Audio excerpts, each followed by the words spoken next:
நாளையும் ஆண்டவர் நமக்கு கொடுத்திருக்கிற வசனம் எரேமியா தீர்க்கதரிசியின் புஸ்தகத்தில் 31வது அதிகாரத்தில், the book of Jeremiah chapter 31 verse 3.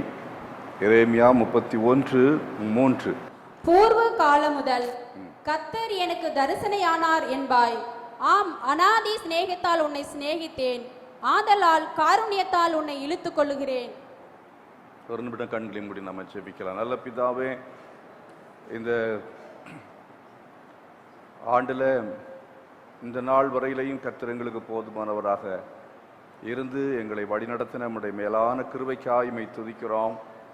எங்களை நீர் கண்மணி போல பாதுகாக்கிற கர்த்தர் எங்களோடு கூட இருந்து எங்களை காத்து வழிநடத்துவீராக.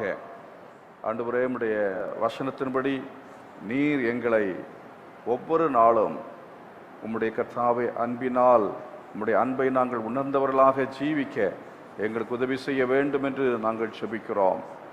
உம்முடைய கர்த்தாவே அன்பை உணரப்படியாக இந்த சபையில் இருக்கிற ஒவ்வொருவருக்கும் உதவி செய்ய வேண்டும் என்று நாங்கள் செபிக்கிறோம். இந்த அன்பை கர்த்தாவே பிற மக்கள் உணர்ந்து கொள்ளத்தக்கதாக நாங்கள் ஆண்டவர் அந்த அன்பை வெளிப்படுத்த கிருபை செய்ய வேண்டும் என்று நாங்கள் செபிக்கிறோம். இந்த அன்பை பிறருக்கு அறிவிக்க நீர் எங்களுக்கு உதவி செய்ய வேண்டும் என்று நாங்கள் செபிக்கிறோம். ஆண்டவரே, உம்மை அறியாமல் இருக்கிற கோடிக்கணக்கான மக்கள் எல்லாரும் உம்மை அறிந்து கொள்ள ஆண்டவர் அதற்கு கர்த்தாவே எங்களை பயன்படுத்த வேண்டும் என்று நாங்கள் செபிக்கிறோம். பிதாவே, ஹல்லேலூயா, உமக்கு ஸ்தோத்திரம். எங்களை அன்புள்ளவர்களாய் மாற்றுவீராக. அதன் மூலமாய் எங்கள் மூலமாய் நீர் கிரியை செய்ய போறதுக்காக ஸ்தோத்திரம். உடைய அன்பின் கிரியைகளுக்காக நாங்கள் நன்றி செலுத்துகிறோம்.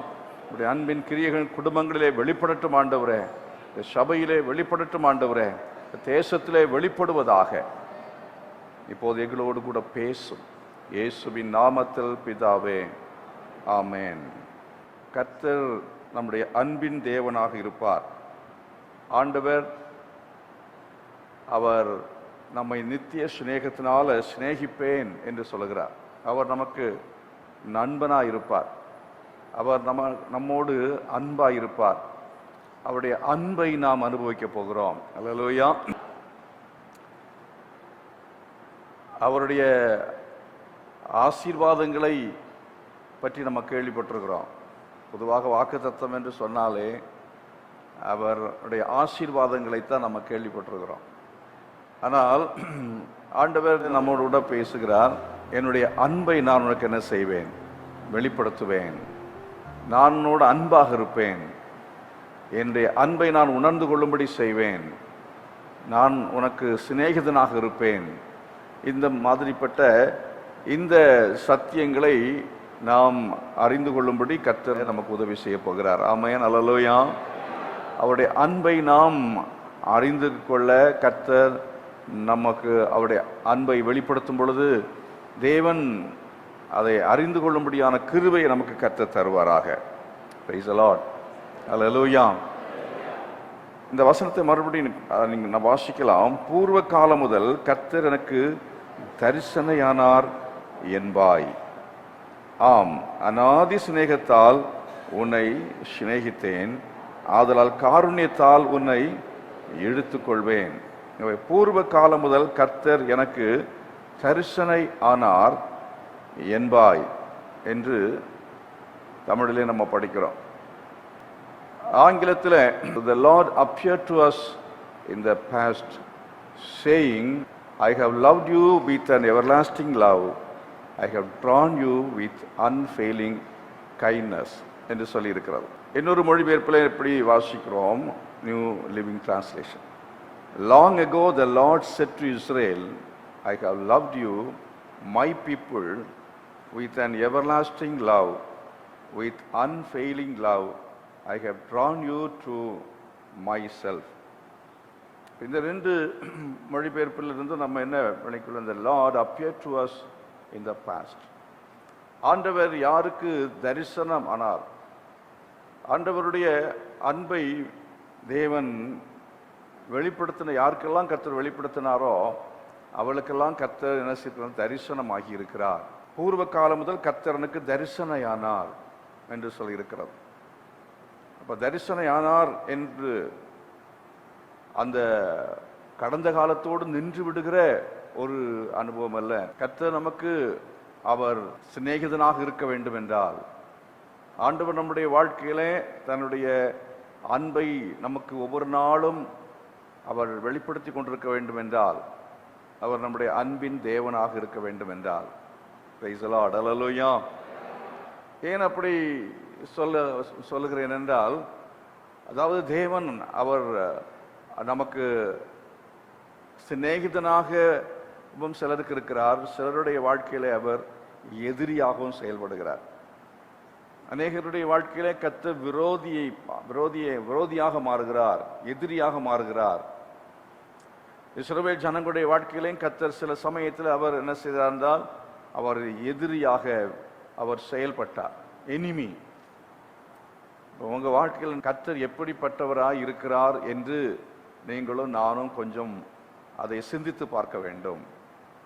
நம்முடைய தேவனாகிய கர்த்தர் அவர் உங்க வாழ்க்கையில, என்னுடைய வாழ்க்கையில அவர் சிநேகிதனாக இருக்கிறாரா அல்லது விரோதியாக இருக்கிறாரா? அவர் சிநேகிதனாக இருக்க வேண்டும் என்று தான் எல்லாரும் விரும்புவீர்கள். கடவுள் நமக்கு விரோதியாக மாற வேண்டும் என்று சொல்லி நாம் யாரும் என்ன செய்கிறதில்லை, விரும்புகிறதில்லை. அவர் நமக்கு சிநேகிதனாக இருக்க வேண்டும் என்று சொல்லித்தான் நம்ம விரும்புகிறோம். அவரை நாம் சிநேகிதராக கொள்ளும் பொழுது நிறைய ஆசீர்வாதங்கள் உண்டு, நிறைய நன்மைகளை நாம் பெற்றுக்கொள்ள முடியும். 30 அதிகாரத்திலையும் 31 அதிகாரத்திலையும் இன்னும் எரேமியா புஸ்தகம் முழுவதும் நாம் படிக்கிற சமயத்தில் அவர் நமக்கு சிநேகிதனாக இஸ்ரவேலுக்கு இருக்கும் பொழுது எப்படியெல்லாம் நன்மை செய்தார். ஆபிரகாமுக்கு அவர் சிநேகிதன் என்று சொல்லி இருக்கிறது. ஆபிரகாமுக்கு அவர் சிநேகிதனாக இருக்கும் பொழுது எப்படியெல்லாம் அவர் நன்மை செய்தார். பரிசுத்த வேத புத்தகத்திலே அநேகர் அவரை சிநேகிதனாக தங்களுடைய வாழ்க்கையில அனுபவித்தார்கள்.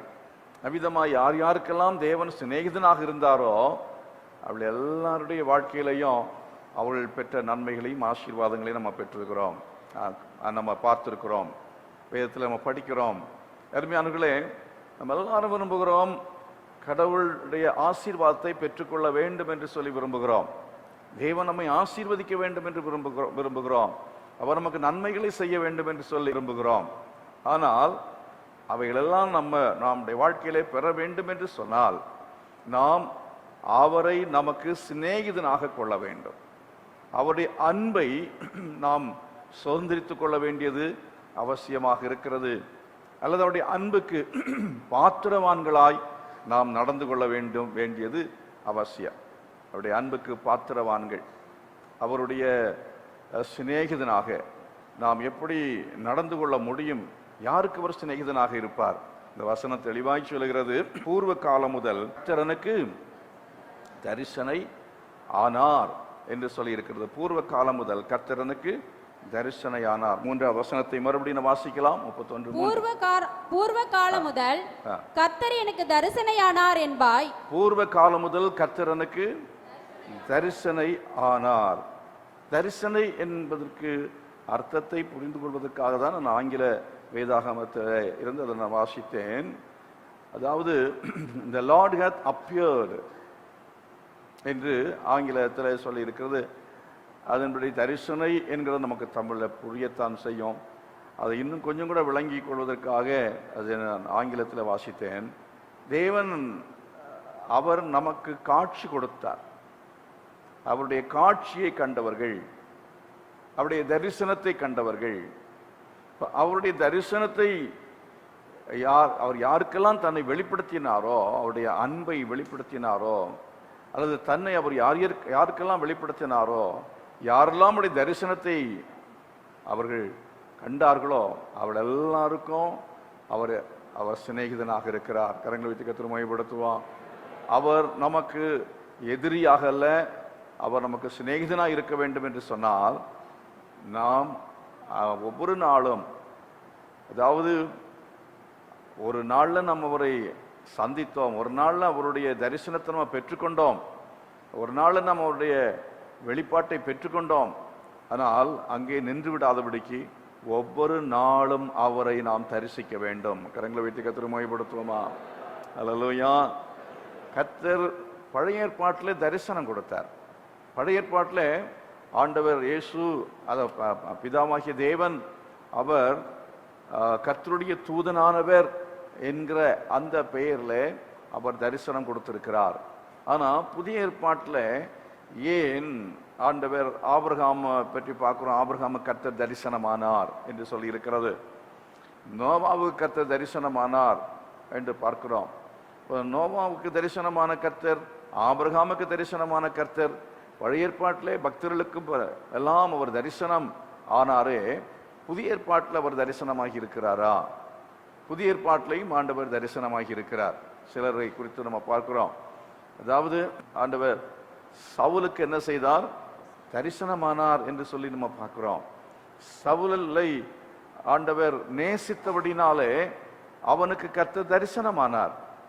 அப்போ தேவன் அவர் தன்னுடைய அன்பை அவர் யாருக்கு வெளிப்படுத்துகிறார் என்று சொல்லி பார்க்கும்போது, சவுலுக்கு ஏன் அவர் தரிசனமாக வேண்டும்? சவுலுக்கு ஏன் தன்னுடைய அன்பை அவர் வெளிப்படுத்த வேண்டும்? சவுலை கர்த்தர் அழிக்காமல் அவனை ஆண்டவர் நேசித்ததுக்கு காரணம் என்ன என்பதை பற்றி நாம் வேதத்திலிருந்தே நாம் அறிந்து கொள்கிறோம். சவுல் கிறிஸ்தவர்களை கொலை செய்தான். கிறிஸ்தவர்களை அவன் கொலை செய்ததுக்கு காரணம் என்ன என்பதை பார்ப்போம் என்றால், பக்தி நிமித்தமாகத்தான் கொலை செய்தான். பக்தி நிமித்தமாகத்தான் கொலை செய்தான். அவனுக்கு யெகோவா என்கிற அந்த நாமத்தின் மேல் அவனுக்கு பக்தி இருந்தது. நியாயப்பிரமாணத்தின் மேலே அவன் மிகவும் அதிகமாக அதை கை கொண்டு நியாயப்பிரமாணத்தை பின்பற்றுகிற ஒரு மனுஷனாக இருந்தான். நியாயப்பிரமாணத்தை பின்பற்றுகிற ஒரு மனுஷன், அவன் யெகோவா என்கிற தேவனை ஆராதிக்கிற ஒரு மனுஷன். அவன் அப்படிப்பட்ட அந்த பக்தி வைராக்கியத்தில் தான் கிறிஸ்தவர்களை என்ன செய்தான்? துன்பப்படுத்தினான் என்று சொல்லி நம்ம பார்க்கிறோம். ஆனால் தேவனை அவன் அறிந்து கொள்ளவில்லை. தேவனை அவன் அறிந்து கொண்டவனாய் இருப்பான் என்று சொன்னால், தேவனை அறிந்து கொள்வது என்று சொன்னால் யெகோவா என்று பழைய ஏற்பாட்டிலே அவன் அறிந்து கொண்ட அந்த அறிவும் சரி, நியாயப்பிரமாணத்தை அறிந்து கொண்ட அறிவும் சரி, அது ஒரு மத அடிப்படையில் இருந்ததை தவிர அந்த தனிப்பட்ட முறையிலே அவன் தேவனுடைய அன்பை அறிந்து கொள்ளவில்லை. தேவனுடைய அன்பை அறிந்து கொண்ட ஒரு மனுஷனாக இருந்திருப்பான் என்று சொன்னால், நிச்சயமாகவே அவன் கொலை செய்கிறவனாக இருக்க மாட்டான், பிறரை துன்பப்படுத்துகிறவனாக இருக்க மாட்டான், பிற மனுஷரை துன்பப்படுத்துகிறவனாக இருக்க மாட்டான். கடவுளை நேசிக்கிறேன் என்று சொல்லுகிற ஆட்களாக இருக்கிறவர்கள், கடவுளை கடவுளுடைய அன்பை அறிந்தவர்கள் நிச்சயமாக பிறருக்கு எந்த கேடும் செய்யவே மாட்டார்கள். பிறருக்கு துன்பம் உண்டாகிறது போல எந்த ஒரு காரியத்தையும் செய்யவே மாட்டார்கள். இன்னைக்கு இந்திய தேசத்தில் நம்ம பார்க்கிறோம், அதாவது பிற ஆட்கள், கிறிஸ்தவர்கள் அல்லாதவர்கள் கிறிஸ்தவர்களை இன்றைக்கு பகைக்கிறார்கள். இன்றைக்கு கிறிஸ்தவ ஆலயங்களை அவர்கள் இல்லாமல் ஆக்குகிறார்கள். கிறிஸ்தவர்களை அழிக்க வேண்டும் என்று சொல்லி விரும்புகிறார்கள். ஆனால் அவர்களுக்கு பக்தி இருக்கிறது. அவர்கள் தங்கள் கடவுள் மேல பக்தி இல்லாதவர்கள் அல்ல, பக்தி நிறைந்த மக்களாக இருக்கிறார்கள். அவர்கள் தங்கள் கடவுள் மேல் வைத்திருக்கிற பக்தியினாலே பிற மனுஷரை என்ன செய்யறத பார்க்கிறோம்? துன்பப்படுத்துகிறதை நம்ம பார்க்கிறோம். பிற மனுஷரை அவர்கள் துன்பப்படுத்துகிறார்கள். சமீபத்தில் நம்ம கேள்விப்பட்டோம், ஒரு தெய்வத்தினுடைய நாமத்தை, அந்த நாமத்தை உச்சரிக்காத நிமித்தமாக ஒரு சிறுவனை என்ன செய்தார்கள் என்றால் மண்ணெண்ணெயை ஊற்றி எரித்திருக்கிறார்கள்.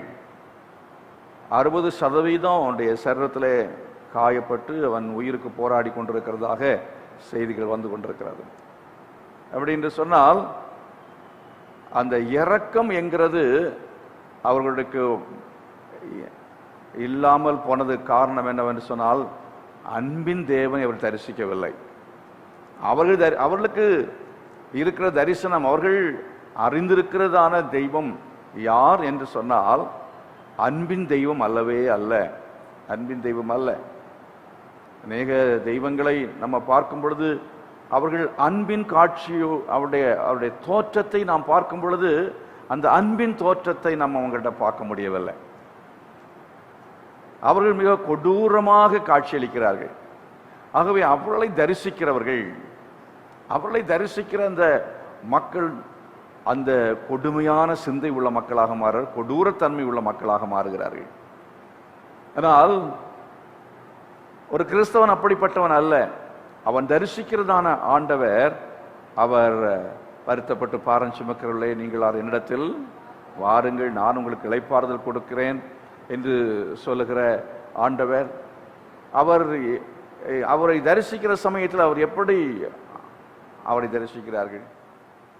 இயேசு கிறிஸ்துவை பற்றியும் மற்ற தெய்வங்களை ஒப்பிட்டு நம்ம பேசுகிறது, அதை யாரும் தடுக்க முடியாது.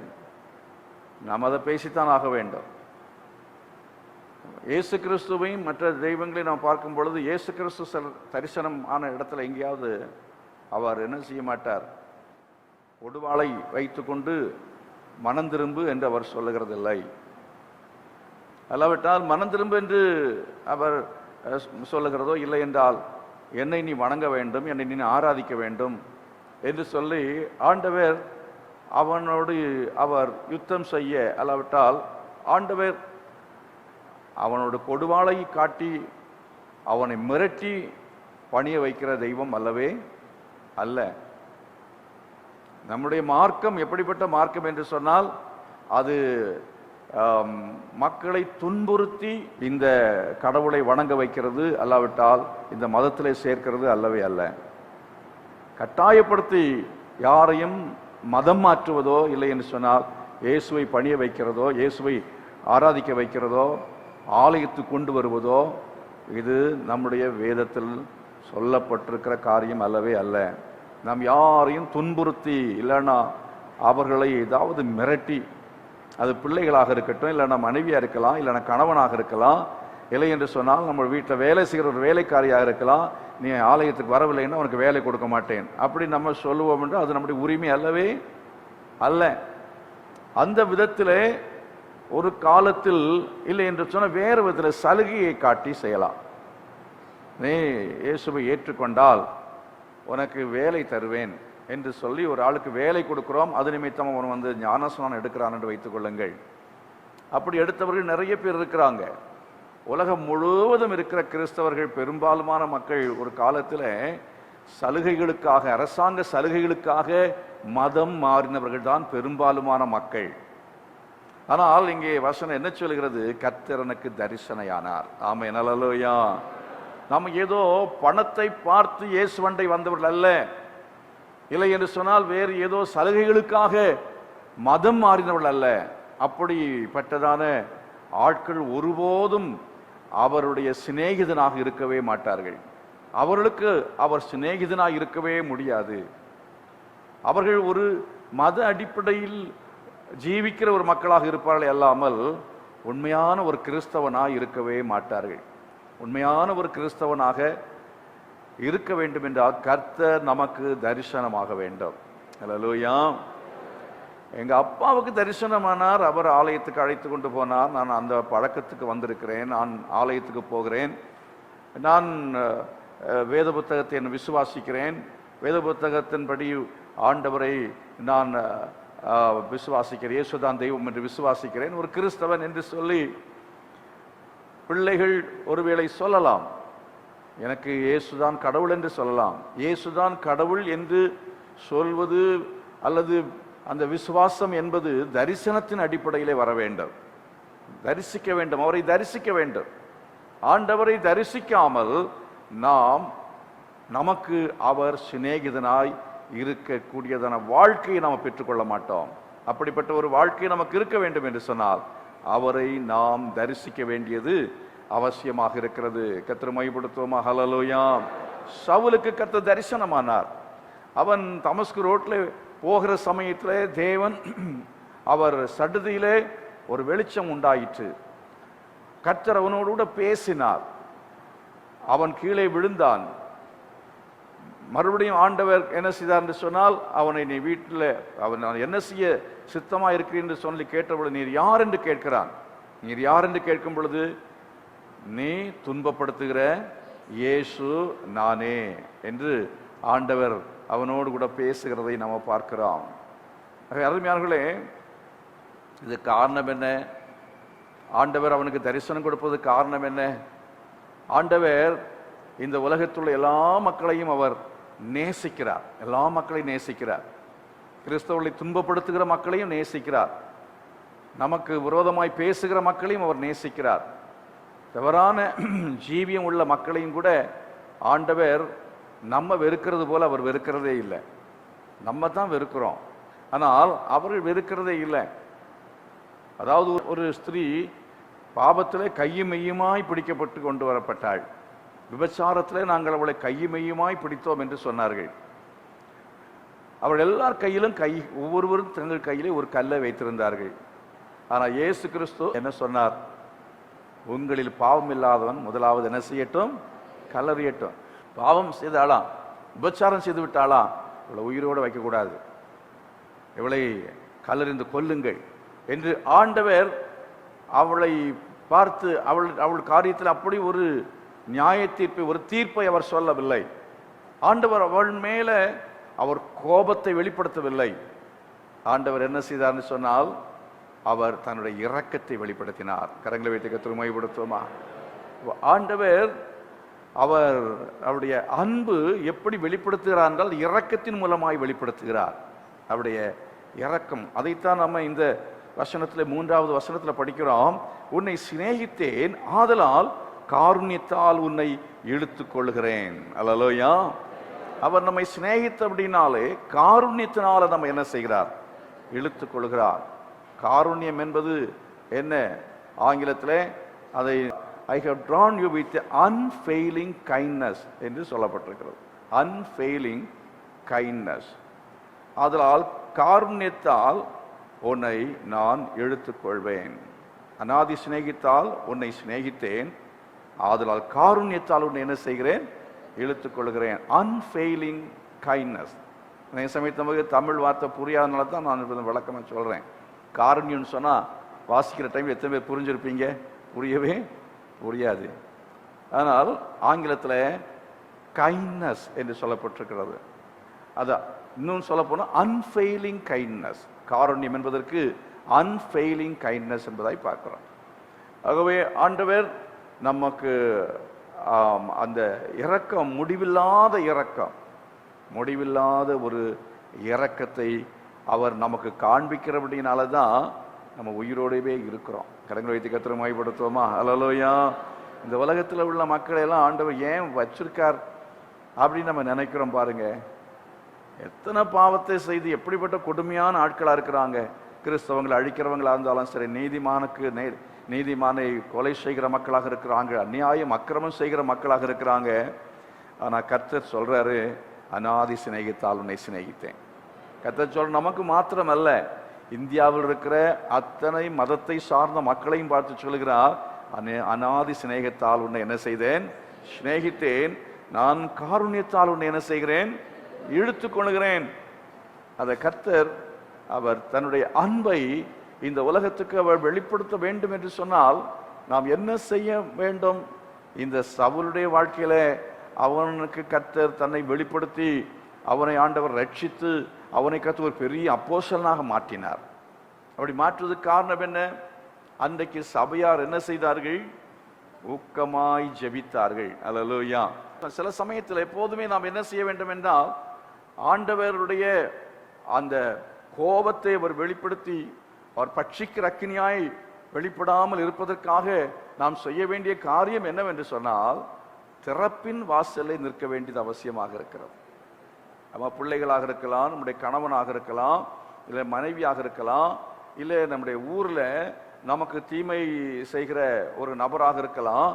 நாம ஆண்டுடைய சமூகத்தில் முழங்கால் படி போட்டு, ஆண்டவரே இவர்கள் விதமாக எங்களுக்கு தொல்லை கொடுக்குறாங்க, இவர்கள் நாசமா போகணும், இவங்க இல்லாம போகணும், இந்த பிரச்சனைக்கு ஒரு முடிவு நீர் எங்களை ஏற்படுத்த வேண்டும், அதுக்கு இவங்களை ஆண்டவரே இவங்க போற வழியில விபத்துல சாகட்டும் அப்படின்னு சொல்லி ஜெபம் பண்ணலாமா? தாவீது அப்படியெல்லாம் ஜெபம் பண்ணதாக சில இடங்கள்லாம் பார்க்குறோம் இல்லையா? அவர்கள் நாசமாய் போக கடவர்கள் என்றெல்லாம் சொல்லி அங்கே சில இடங்களில் ஜெபம் பண்ணி இருக்கிறத நம்ம பார்க்குறோம். ஆனால் அதே வேளையில் மோசையை பாருங்கள், மோசை இஸ்ரவேல் ஜனங்களுக்காக அவன் ஜெபிக்கும் பொழுது அவனை கல்லறிந்து கொள்ளும்படியாக அவனுக்கு எதிராக அவர்கள் வந்தார்கள், நன்றி இல்லாத ஜனங்களாக. அப்படி வரும்பொழுதும் அவன் என்ன செய்தான்? அவர்களை அழிக்கிறதா இருந்தால் முதல்ல என்ன செய்யும்? என் பெயரை ஜீவ புஸ்தகம் என்ன செய்யும்? கிறுக்கி போடும் என்று சொல்லி சொன்னானே அல்லாமல் அவன் என்ன செய்யவில்லை. அவன் அவர்களை அழித்து போடும், இந்த தலைவலி வேண்டாம், அந்த தலைவலியை முதல்ல என்னை விட்டு எடுத்து போடும், ஆழம் என்னை விடுதலை ஆக்கும் அப்படின்னு சொல்லி ஆனவன் கேட்கவே இல்லை. ஆகவே நம்ம என்ன செய்கிறோம்? இன்றைக்கு நம்முடைய வீட்டில் இருக்கிற மக்கள் உண்டு, பக்கத்தில் இருக்கிற மக்கள் உண்டு. இந்த ஆட்கள் பார்க்குற சமயத்தில் நமக்கு வர்ற கோபத்துக்கு அளவே இல்லை, எரிச்சலுக்கு அளவே இல்லை. 37ஆம் சங்கீதத்தில் படிக்கிற பொல்லாதவளை குறித்து என்ன செய்யாதே, நியாயக்கேடு செய்வர்கள் மேல் பொறாமை கொள்ளாதே. அங்கே அதோடு நிற்கக்கூடாது. என்ன செய்ய வேண்டும்? நாம் விண்ணப்பம் பண்ண வேண்டும். அல்லேலூயா. ஆதி சபையார் என்ன செய்தால் அதற்காக அவர்கள் சபையாராய் கூடி ஜெபித்தார்கள். ஆண்டவரே, நீர் சபையை துன்பப்படுத்துகிற மக்களை நீர் எப்படியாவது ரட்சிக்க வேண்டும், இறங்கும் என்று சொல்லிதான் அவர்கள் ஜெபம் பண்ணி இருப்பார்கள். அப்படித்தான் அவர்கள் ஜெபம் பண்ணார்கள். அவர்கள் அழிந்து போக வேண்டும் என்று சொல்லி ஜெபிக்கவில்லை. அப்படி ஜெபித்த பொழுது கர்த்தர் அநேக மக்களை 5000 பேர் ரட்சிக்கப்பட்டார்கள், 3000 பேர் ரட்சிக்கப்பட்டார்கள் என்றெல்லாம் சொல்லப்பட்டிருக்கிறதே. எதற்காக? திறப்பின் வாசல் அவள் நின்றதன் நிமித்தமாகத்தான். கரங்களை வைத்து கர்த்தர் மகிமைப்படுத்துவார். கர்த்தர் சீக்கிரமா உலகத்தை அழிக்கணும்னு விரும்புறீங்களா, இல்லை ரட்சிக்கணும்னு விரும்புறீங்களா? எத்தனை பேர் நீங்க ஆண்டுடைய சமூகத்தில் முழங்கால நின்று பக்கத்து வீட்டில் இருக்கிறவங்களுக்காக, இல்லைன்னா எந்த ஒரு கிறிஸ்தவனுக்கு எதிராக செயல்படுகிற எந்த மக்களாக இருந்தாலும் சரி, மத வைராக்கியத்தினால் சிலர் செய்யலாம். சிலருடைய வாழ்க்கையை பார்க்கும் பொழுது லஞ்சம் வாங்கிறது நிமித்தமாக, பல காரியங்களை செய்கிறது நிமித்தமாக அவர்கள் நடக்கையை பார்க்கும் பொழுது நமக்கு எரிச்சல் வருகிறது. ஆட்சியில் இருக்கிற மக்களை குறித்து எரிச்சல் வரலாம். ஆனால் நம்ம ஆட்சியில் இருக்கிற மக்களுக்காக ஜெபம் பண்ணியிருக்கிறோம். ஆண்டவர் இந்த ஆட்சியில் இருக்கிற மக்கள் அகற்றும்னு சொல்லி ஜெபம் பண்ணியிருக்கிறோம். தவிர இந்த ஆட்சியில் இருக்க இவங்களே இருக்கட்டும், ஆனால் அவங்களை ரட்சியும் ஆண்டவரே அப்படி நம்ம எப்போது ஜெபம் பண்ணியிருக்கிறோமா? இல்லவே இல்லை. அப்படி செய்யும் பொழுது கர்த்தர் சொல்லுகிறார், அநாதி சிநேகத்தால் நான் சிநேகித்தேன், காருண்யத்தால் என்ன செய்வேன்? இழுத்துக் கொள்கிறேன். அல்லேலூயா. இன்னொரு காரியத்தை நம்ம கவனிக்க போகிறோம். ரெண்டாவது, அதாவது நம்முடைய வாழ்க்கையிலையும் அநேகர் நம்ம நினைக்கிறோம், நம்ம பாவம் செய்யும் பொழுது, இல்லைன்னா நம்முடைய வாழ்க்கையில தவறுகள் செய்திருப்போம் என்றால் கர்த்தர் நம்மை அவர் என்ன செய்து விடுவார்? புறக்கணித்து விடுவார் என்று நினைக்கிறோம். கர்த்தர் நமக்கு அவர் விரோதியாக இருந்து நம்மை பட்சித்து விடுவார் என்று நினைக்கிறோம். அவர் பட்சிக்கிற அக்கினிதான், இல்லை என்பது அல்ல. ஆனால் ஆண்டவர் சொல்றான், அநாதி சிநேகத்தால் உன்னை சிநேகித்தேன், அநாதி சிநேகத்தால் உன்னை சிநேகித்தேன். அதாவது நம்முடைய வாழ்க்கையில எப்படிப்பட்ட தவறுகளை செய்தாலும் அது நிமித்தமாய் சிலர் பாதிக்கப்படலாம், சிலருக்கு பாதிப்புகளாம் ஏற்படலாம். அவருடைய அன்பை நாம் நினைத்து பார்க்கிற சமயத்தில் ஆச்சரியமான அன்பாக இருக்கிறது அவருடைய அன்பு. அதுக்கு உதாரணமாக நீங்கள் தாவீதை எடுத்துக்கொள்ளுங்கள். தாவீதுடைய வாழ்க்கையில கர்த்தர் அவனை எப்படி நேசித்தார் என்பதை நம்ம பார்த்து ஜெபிக்க போகிறோம். 2 சாமுவேல் 12ஆம் அதிகாரத்தில் 25வது வசனத்தில் வாசித்து பாருங்கள். 25, 12, 25. அவர் தீர்க்கதரிசியாகிய நாத்தானை அனுப்ப அவன் கர்த்தரின் நிமித்தம் அவனுக்கு எதிதியா என்று பெயரிட்டான். அவனுக்கு எதிதியா என்று பெயரிட்டான். எதிதியா என்று சொன்னால் கர்த்தர் அன்பா இருக்கிறார். கர்த்தருடைய அன்பு என்பதுதான் அவனுடைய அர்த்தம். கர்த்தர் அன்பா இருக்கிறார் என்பது அவனுடைய அர்த்தம். ஆண்டவர் இந்த தாவீதுடைய குழந்தை அது யாருக்கு பிறந்தது? பக்சேபாளுக்கு பிறந்தது. பக்சேபாளுக்கு பிறந்ததான் அந்த குழந்தைக்கு என்ன பெயர் போடும்படி சொல்லுகிறான்? குழந்தைக்கு பெயர் போட இந்த விதமான ஒரு பெரிய அக்கிரமம் நடந்திருக்கிறது. பக்சேபாளிடத்தில் அவன் பாவம் செய்தான். அவருடைய மனைவி கணவனை கொலை செய்தான். அப்படியெல்லாம் கொலை செய்ததுக்கு பிறகும், கொலை செய்து அதுக்கப்புறம் அவன் கொலை செய்யப்பட்ட ஒருபாடு இவளை அவன் சேர்த்து கொண்டான். இதெல்லாம் பற்றி நீங்க கவனிக்கும் பொழுது உங்க குடும்பத்தில் இப்படி ஒரு ஆள் இருந்தா நீங்க அதுக்கு பிறகு அவங்கள சந்திப்பீங்களா? அவங்க வீட்டில் ஒரு ஃபங்க்ஷனுக்கு நீங்க போவீங்களா? போக மாட்டீங்க. நம்ம போனால் நம்ம பேரும் கெட்டு போவோம்னு சொல்லி நினைப்போம். நம்ம அவங்ககிட்ட சேர்ந்தோன்னா நம்ம பேருமே கெட்டு போயிடும்னு. ஏன்னா ஆண்டவர் தம் பெயரை கெடுத்துக்கிட்டார் அப்படின்னு சொல்லக்கூடிய அளவுக்கு என்ன சொல்லுவாங்க? இந்த தாவீதை கர்த்தர் ஏன் நேசித்தார்? இந்த தாவீதை மேலே ஆண்டவர் மறுபடியும் ஏன் அவர் பட்சமானார்? இந்த தாவீதை மறுபடியும் ஏன் கர்த்தர் சிநேகித்தார் என்று சொல்லும் பொழுது ஒன்று நம்ம மறந்து விடக்கூடாது. தாவீதுடைய முன்காலத்தில் அவன் செய்த அவனுடைய பக்தியை, இளவயதின் பக்தியும் முன்காலங்களில் கர்த்தர் அவன் எப்படி ஆண்டவருக்கென்று அவன் ஜீவித்தான், வைராக்கியமாக ஜீவித்தான் என்கிற காரியங்களை மறந்து விடுவதற்கு அவர் அநீதி உள்ள தெய்வம் அல்லவே அல்ல. கரங்களை கர்த்தர் மையப்படுத்துவோமா? நம்முடைய வாழ்க்கையிலே நம்ம எப்படியெல்லாம் என்னெல்லாம் கர்த்தருக்கென்று நம்ம எப்படியெல்லாம் ஜீவித்தோம், எந்த காரியங்கள்லாம் செய்தோம் என்கிற எல்லாவற்றையும் கணக்கில் வைத்திருக்கிறார். அதை கர்த்தர் மறந்து விடவே மாட்டார். நம்ம என்ன செய்வோம்னா, ஒரு தவறை பார்க்கும் பொழுது அவங்க 1000 நன்மையான காரியங்களுடைய வாழ்க்கையில் இருந்தாலும் அதெல்லாவற்றையும் மறந்து விடுவான். கர்த்தர் தராசில் வைத்து பார்க்கிறார். தராசில் வைத்து பார்க்கிறார். மெனே மெனே தெக்கேல் உப்பார்சி, மெனே மெனே தெக்கேல் உப்பார்சி. ஒரு தரிசனம் கொடுத்தார். என்ன? மேதிய பெர்சிய ராஜ்ய வீழ்ச்சிக்கு காரணம் என்ன? அதாவது ஆண்டவர் சொன்னார், உன்னை தராசில வைத்து நான் நிறுத்து பார்க்கிறேன், நீ குறைவாய் காணப்படுகிறாய். சொன்னாரா இல்லையா? சொன்னார். அதே போல நம்முடைய வாழ்க்கையிலையும் ஆண்டவர் நிறுத்து பார்ப்பார். அவன் நிறுத்து பார்க்கிறார். நன்மை எவ்வளவு இருக்கிறது, தீமை எவ்வளவு இருக்கிறது என்கிறதை கர்த்தர் பார்ப்பார். நம்ம வாழ்க்கையில நம்ம ஜெபிக்கிறோம், வேதத்தை வாசிக்கிறோம், நன்மை செய்கிறோம், கர்த்தருக்கு வைராக்கியமாய் ஜீவிக்கிறோம், கர்த்தருக்கு கொடுக்கிறோம், ஆராதனைக்கு வருகிறோம், ஆத்துமாதாயம் செய்கிறோம். இதன் மத்தியிலே ஒரு தவறா இருந்தாலும் ஒரு பாவமாக இருந்தாலும் நம்முடைய வாழ்க்கையில வந்தால் கர்த்தர் உடனே நம்மை அழித்து விடுகிற கர்த்தர் அல்லவே அல்ல. தேவன் என்ன செய்கிறார்?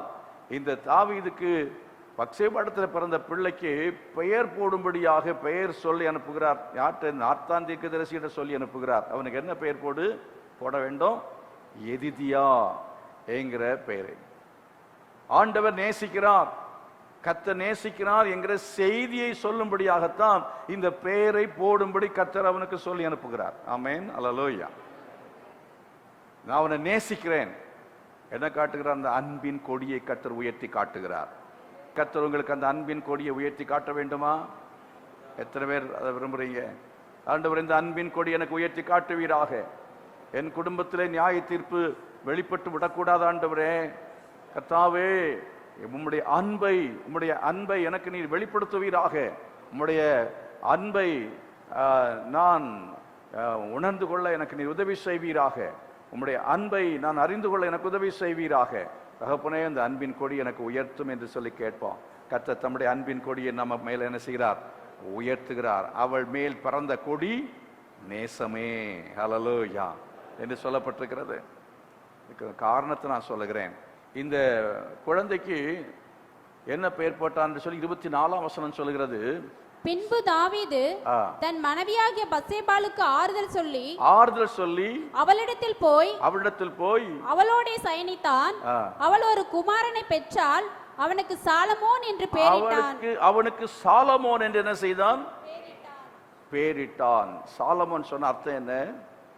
சமாதானம். அல்லேலூயா. சாலமோன் என்று சொன்னால் சமாதானம். நீங்களும் நானும் மனுஷரோடும் தேவனோடும் நாம் சமாதானம் ஆகி விடுகிற சமயத்தில் கர்த்தர் நமக்கு சிநேகிதனாக இருப்பார். அல்லேலூயா. நாம் மனுஷனோடும் தேவனோடும் நாம் சமாதானமாகி விடும்போது, ஒரு ஆளை பார்க்கும் பொழுது சாலோம் அப்படின்னு சொல்லி யூதர்கள் சொல்லுவார்கள். அதுக்கு அர்த்தம் என்ன? சமாதானம். நான் கேட்குறேன், நீங்கள் ஒரு ஆளை நீங்கள் இந்த சபையில் பார்க்குற பக்கத்தில் இருக்கிற ஆட்களை பார்த்து சமாதானம் அப்படின்னு சொல்ல முடியுமா? பாஸ்டர் ஒரு சின்ன தப்பு பண்ணால் கூட ஏதாவது உங்கள்கிட்ட ஏதாவது திட்டியிருக்கலாம், இல்லைன்னா வேறு ஏதாவது அவர் மேலே உங்கள் பாஸ்டர் மேலே உங்கள் வருத்தம் வந்துட்டுன்னு சொன்னால் அதுக்கு பதிலாக போய் பார்த்து பேசி நம்ம சமாதானம் ஆயிட்டோம்னா கர்த்தர் நமக்கு விரோதியாக இருக்க மாட்டார், அவர் நமக்கு சிநேகிதனாக இருப்பார். நம்ம வீட்டில் கூட நம்ம சமாதானமாக இல்லை என்றால் கர்த்தர் நமக்கு அவர் சிநேகிதனாக இருக்க மாட்டார், அவர் நமக்கு எதிரியாய்த்தான் இருப்பார் என்று இந்த காலையில கர்த்தருடைய ஆவியானவர் நம்மோடு கூட பேசுகிறார். வீட்டில் நம்ம அப்படி சமாதானம் இல்லாமல் இருப்போம் என்றால் நாம் என்ன செய்வோம்? சமாதானமாக கர்த்தர் நமக்கு உதவி செய்வாராக. கரங்களை வைத்து கர்த்தரை மகிமைப்படுத்துவோமா?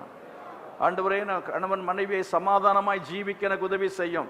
வீட்டில் சண்டை போட்டுட்டே இருப்போம்னா, வீட்டில் சமாதானம் இல்லைன்னா கர்த்தர் அந்த வீட்டில் அவர் எதிரியாக இருப்பார். அவர் எப்படி இருக்க மாட்டார்?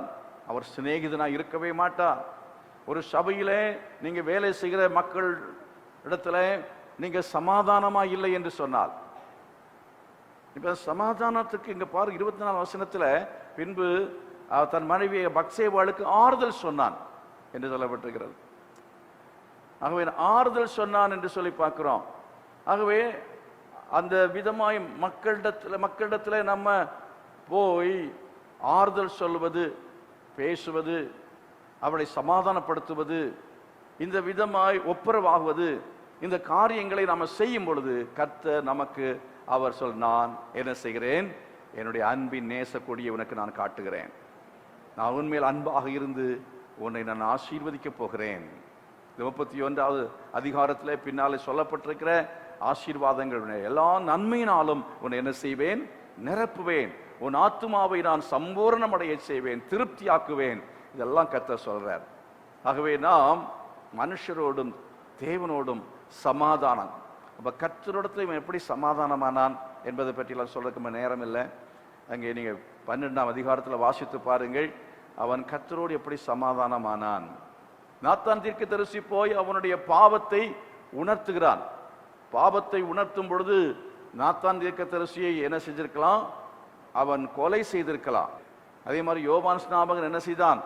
ஏரோது இடத்துல போய் தவறை சொன்ன பொழுது, நீ உன்னுடைய சகோதரனுடைய மனைவி வைத்துக் கொண்டிருப்பது சரியல்ல என்று சொன்ன பொழுது அவன் அது நிமித்தமாக கொல்லப்பட்டான், சிறைக்குள்ளே போடப்பட்டான். கடைசியாய் முடிவு நம்ம என்ன நமக்கு தெரியும். ஆகவே மற்றவர்கள் நம்மிடத்துல வந்து தவறுகளை சொல்லி கேட்கும் பொழுது நாம் மன்னிக்கிற மக்களாக நம்ம இருக்க வேண்டும் என்கிறதை கர்த்தர் நமக்கு காண்பிக்கிறார். என்ன செய்கிறார் என்றால், தாவீது என்ன செய்தான் என்றால், நாத்தான் தீர்க்கதரிசி மூலமா இந்த பாவத்தை உணர்த்தின பொழுது நான் பாவம் செய்தேன் என்று சொல்லி அவன் தன்னை தாழ்த்தினதை பார்க்கிறோம். அல்லேலூயா. ஆகவே நாம் பாவத்தை அறிக்கை செய்து நாம் தாழ்த்தும் பொழுது, நாம் அறிக்கை செய்யும் பொழுது கர்த்தர் அவர் அந்த அன்பின் கொடியை, நேச கொடியை நமக்கு நேராக உயர்த்துகிறார். மகனே, நான் அன்பாக இருக்கிறேன், நான் உன்னை நேசிக்கிறேன் என்று கர்த்தர் சொல்லுவார். ஆகவே தாவீது அவன் என்ன செய்தான்? அதுக்கு பிறகு ஆலயத்தில் போய் அவன் பணிந்து கொண்டார். உபவாசித்து ஜெபித்தான் என்று சொல்லப்பட்டிருக்கிறதே. 7 நாட்கள் பிள்ளைக்காக உபவாசித்து ஜெபித்தான் சொல்லி இருக்கிறதே. பிள்ளைக்காக மாத்திரமல்ல, அப்பொழுதுதான் 51ஆம் சங்கீதத்தை அவன் எழுதியிருக்க வேண்டும். அந்த 51ஆம் சங்கீதத்தை உள்ளம் உடைந்து நொறுங்குண்ட இருதயத்தை புறக்கணிக்க மாட்டீர் என்று சொல்லி அவன் அந்த 7 நாட்கள் தேவ சமூகத்திலே அவன் பணிந்து கொண்டு அவன் ஜெபம் பண்ணுகிறதை பார்க்கிறோம். விழுந்து அவன் வீட்டில் உட்கார்ந்து அவன் ஜெபம் பண்றான். அதுக்கு பிறகு பிள்ளை மரித்த பிற்பாடு தேவனுடைய ஆலயத்தை போய் அவன் மறுபடியும் பணிந்து கொண்டான் என்று சொல்லி பார்க்கிறோம். சில காரியத்துக்காக வேண்டி ஆண்டுகிட்ட வருவாங்க, பிள்ளை சுகமாகணும்னு சொல்லி ஜெபிக்கிறது வேற. அப்படிப்பட்டார்கள் திரும்ப ஆலயத்துக்கு போக மாட்டாங்க. ஆனா இங்கே அவன் பிள்ளை மரித்த பிற்பாடு என்ன செய்தான்? அவன் நல்லா ட்ரெஸ் பண்ணிட்டு போய் தேவ ஆலயத்தில் போய் பணிந்து கொண்டான் என்று சொல்லி பார்க்கிறான். அருமையானவர்களே, நம்முடைய வாழ்க்கையில அதாவது நாம் மனம் திரும்புகிற மக்களாக இருப்போம் என்று சொன்னால், பாவத்தை விட்டு மனம் திரும்ப உடைந்த உள்ளத்தோடு நாம் கர்த்தரிடத்தில் வருவோம் என்றால், மாய்மாலக்காரர்களுக்கு கர்த்தர் சிநேகிதனா இருக்க மாட்டார். அவரை ஏமாற்றுகிற மக்களுக்கு அல்ல, உண்மையாய் மனம் திரும்பி உடைந்த உள்ளத்தோடு கூட திரும்ப அப்படிப்பட்ட ஒரு தவறை அவன் வாழ்க்கையில் அவன் செய்யவே இல்லை. அவ்விதம் உடைந்த உள்ளத்தோடு கூட நம்முடைய பாவங்களை அறிக்கை செய்து மனம் திரும்பி, ஆண்டவரே உம்முடைய கிருபை எனக்கு தாங்கப்பா, என்னை திரும்ப எடுத்து கட்டுங்க, நான் இனி இந்த விதமான தவறுகள் செய்ய மாட்டேன் என்று சொல்லி உண்மையாக ஒரு தீர்மானத்தை பண்ணி பரிசுத்தமான வாழ்க்கைக்கு நம்மை ஒப்பு கொடுப்போம் என்றால், பரிசுத்தத்தை நாம் உண்மையாய் நாம் விரும்புவோம் என்றால், உண்மையாய் கர்த்தருக்காய் ஜீவிக்க வேண்டும் என்று சொல்லி நம்ம விரும்புவோம் என்றால், கர்த்தர் தம்முடைய நேச கொடியை நம்ம காண்பிக்க போகிறார். அல்லேலூயா. எத்தனை பேர் அவர் உங்களுக்கு சிநேகிதனாக இருக்க வேண்டும் என்று விரும்புகிறீர்கள்? கர்த்தர் சொல்ல, நான் அநாதி சிநேகத்தால் உன்னை என்ன செய்தேன்? சிநேகித்தேன். மாத்திரமல்ல, காருண்யத்தால் உன்னை இழுத்துக் கொள்கிறேன். இந்த காலில் கத்த சொல்றாரு, அவர் காருண்யத்தால் உங்களுக்கு இழுத்துக் கொள்வார். ஆமென். எவ்வளவு நீங்க பாதிக்கப்பட்டிருந்தாலும் சரி, கவலைப்பட வேண்டாம். கர்த்தர் உங்களை கைவிட்டு விட்டார் நினைக்க வேண்டாம். ஆண்டவர் கைவிட்டு விடவில்லை. கர்த்தர் உங்களை இழுத்துக் கொள்வார். கர்த்தரை விட தூரமாய் நீங்கள் போயிருக்கலாம். கர்த்தர் நான் இழுத்துக் கொள்கிறேன் மகனே, நான் இழுத்துக் கொள்கிறேன். நீ மனம் உடைந்து நொறுங்கி என் சமூகத்தில் வரும்பொழுது நான் உன்னை ரட்சிப்பேன், நான் உனக்கு உதவி செய்வேன். வீட்டில் போய் வாசிங்க. அந்த எரேமியா 30ஆம் அதிகாரத்தில் கர்த்தர் எப்படி இஸ்ரவேல் ஜனங்களை அவர் காருண்யத்தால் இழுத்து கொண்டார். 31ஆம் அதிகாரத்தில் வாசிங்க. கர்த்தர் எப்படி இஸ்ரவேல் ஜனங்களை காருண்யத்தால் இழுத்து கொண்டார், சேர்த்து கொண்டார் என்பது அங்கே நம்ம படிக்கிறோம்.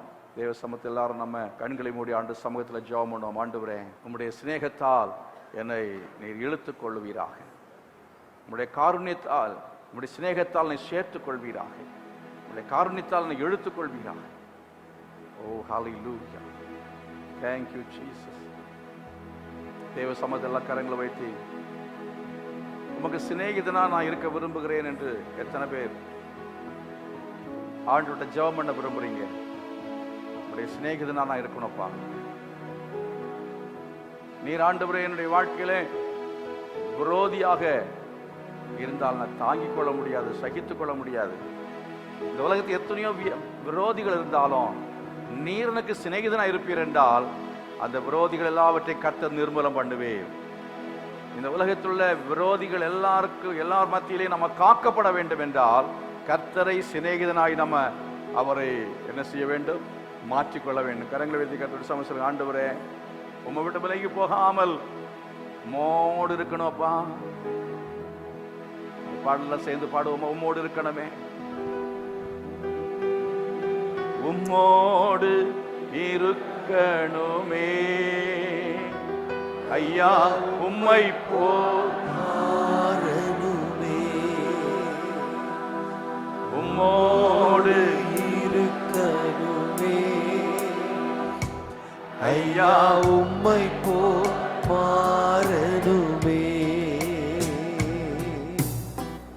உலகின் ஒளியா மலை மேல் அமர்ந்து வெளிச்சம் கொடுக்கணுமே, வெளிச்சம் கொடுக்கணுமே,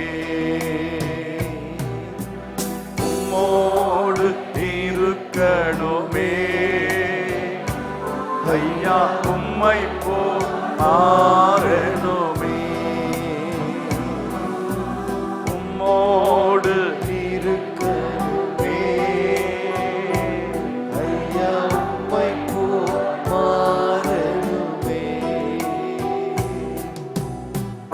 ஓடும் நதியின் ஓரம் வளரும் மரமாய் மாறணுமே, ஓடும் நதியின் ஓரம் வளரும் மரமாய் மாறணுமே,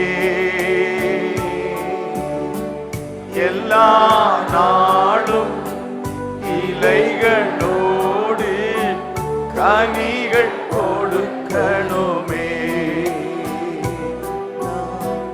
எல்லா நாளும் இலைகளோடு கனிகள் கொடுக்கணுமே. கரங்களை வைத்து எல்லாம் சொல்லுவோம். உம்மோடு இருக்கணுமே ஐயா, உம்மை போறணுமே, உம்மோடு இருக்கணுமே ஐயா, உம்மை போறணுமே. தகப்பனே, இந்த நாள் கேட்ட செய்தியின்படியாய் கர்த்தாவே, நாங்கள் உம்மோடு நெருங்கி வாழும்படியான கிருபையை தருவீராக. உம்மோடு கர்த்தாவே உறவாடுகிற வாழ்க்கை நீர் எங்களுக்கு இன்றைக்கு வாக்கு பண்ணியிருக்கிறதுக்காய் ஸ்தோத்திரம். உம்மை பிரிக்கிற சகல விதமான காரியங்கள் மத்தியிலையும் நாங்கள் ஜெயம் பெற்று உம்மை கர்த்தாவை நேசிக்க, உம்முடைய அன்பை சுதந்திரித்துக் கொள்ள, உம்முடைய சிநேகத்தில் கர்த்தாவை நிலைத்திருக்க உதவி செய்ய வேண்டும் என்று நாங்கள் கேட்கிறோம். ஆண்டவருக்கு நன்றி சொல்லுங்கள்.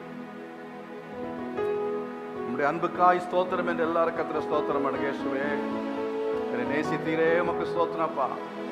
உங்களுடைய அன்புக்காக நன்றி என்று சில கத்திர ஸ்தோத்திரம் பண்ணுங்க. உங்களுடைய அன்புக்காக ஸ்தோத்திரம். என்னை நேசித்து உங்களுடைய குமாரனை எனக்கு நீர் அனுப்பினீரே, அதற்காய் நன்றி. என்னை ரட்சித்தீரே, நன்றி. ஓ ஹல்லேலூயா. உங்களுடைய காருண்யத்தால் இழுத்து கொண்டீரே, நன்றியோடு உமக்கு ஸ்தோத்திரம் என்று சொல்லுங்க. Thank you Jesus. Hallelujah. Thank you Jesus. தகப்பனே, இந்த நேரத்துக்காய் நன்றியோடு உமக்கு ஸ்தோத்திரம் செலுத்துகிறோம். எங்களையும் எங்கள் சபையும் உடைய கரங்களை தருகிறோம். கர்த்தரங்களை நடத்த போறதுக்காக ஸ்தோத்திரம். ஆண்டவரே, நீர் எங்கள் வாழ்க்கையில் ஒவ்வொரு நாளும் உம்முடைய அன்பை நாங்கள் காணும்படி எங்களுக்கு உதவி செய்ய வேண்டுமாய் செபிக்கிறோம். உம்முடைய அன்பை கர்த்தாவை ருசிக்கும்படியாய் கிருபை செய்ய வேண்டும் என்று நாங்கள் செபிக்கிறோம். உம்முடைய அன்பிலே நிறைந்து வாழ உதவி செய்ய வேண்டும் என்று நாங்கள் செபிக்கிறோம். கர்த்தாவே, உம்மோடு உறவாடும்படியான கிருபைகளை ஒவ்வொரு நாளும் தந்திரல வேண்டுமாய் நாங்கள் செபிக்கிறோம். உம்முடைய அன்பிலே நாங்கள் கட்டப்பட நீ கிருபை செய்ய வேண்டும் என்று நாங்கள் செபிக்கிறோம். ஒவ்வொருவருடைய வாழ்க்கையிலையும் ஆண்டவரே அன்பு ஆண்டவரே அது வழிந்து ஓடும்படியாய் கேட்கிறோம். ஒவ்வொரு குடும்பங்களையும் அன்பு வழிந்தோட நாங்கள் ஜெபிக்கிறோம். அன்பி சொரூபியாய் நீர் ஒவ்வொரு குடும்பங்களை நீ தரிசனமாக வேண்டும் என்று ஜெபிக்கிறோம். இந்த உலகத்துக்கு உம்முடைய அன்பை நீர் வெளிப்படுத்தும்படியா நாங்கள் ஜெபிக்கிறோம். அதுக்காய் ஜெபிக்க எங்களை ஒப்புக் கொடுக்கிறோம். ஒவ்வொரு குடும்பங்களையும் ஆசீர்வதியும், அந்த ஒவ்வொருவரையும் ஆசீர்வதியும். விபத்துகளுக்கும் வியாதிகளுக்கும் எல்லாம் விலக்கி பாதுகாத்துக் கொள்ளும். சகல நன்மைகளையும் புதிய ஆசீர்வாதங்களையும் புதிய கிருபைகளையும் அந்த ஒவ்வொருவருக்கு கட்டளையிடும். சபையின் மக்கள் எல்லாரையும் நம்முடைய கரங்களை தருகிறேன் இயேசுவின் நாமத்தில் பிதாவே, ஆமென். நம்முடைய கர்த்தர் ரட்சகருமாய் இருக்கிற இயேசு கிறிஸ்துவின் கிருபையும் பிதாவாகிய தேவனுடைய அன்பும் பரிசுத்த ஆவியானுடைய அந்யோன்ய ஐக்கியமும் சமாதானம் பாதுகாவலும் நம் அனைவரோடு சகல பரிசுத்தவான்களோடு கூட இன்றும் இன்றைக்கு நிலைத்திருப்பதாக. ஆமென். God bless you. கர்த்தர் உங்களை ஆசீர்வதிப்பார்.